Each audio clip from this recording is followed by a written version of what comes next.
You guys, I just wanted to kind of go over the expectations for the week of September 30th through October 6th and what that's going to look like. So, you'll see on the agenda that it says that all notes need to be completed before coming to school. So, like before you come to my math class, the 1.4 notes need to be done.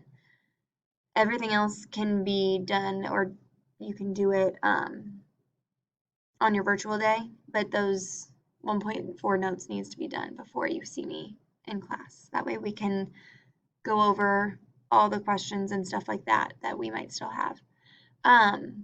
So you're watching the weekly video. Appreciate you for doing that. There's a quiz this week. It's open till Tuesday, the 6th.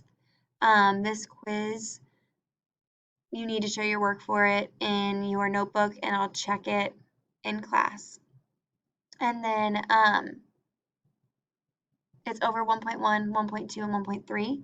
So these are all the things that we've done so far, so up until this point. So these are absolute value, rational numbers, integers, adding rational numbers, and adding integers. So literally, if you have your packet, that's a good way to study for it. Look that over right before, and then put everything away to take this quiz. There are no calculators on this quiz. That is a district policy.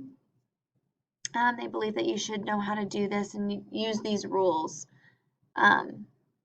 without the need of calculator. So, yeah, you have your quiz, you've got your notes, your homework, and show your work for that homework, and then you're done for this week. Just make sure those notes are done before you come and see me. So, I'm gonna let you guys start working on your guys' stuff. And if you have any questions, please email me. I know that I don't have office hours Wednesday because of NWEA, but I do have office hours Thursday and Friday. So if you need help or you have questions before wanting to take the quiz, hop on there, meet with me, ask those questions, and yeah, that's what I'm here for. So let me know if you need anything.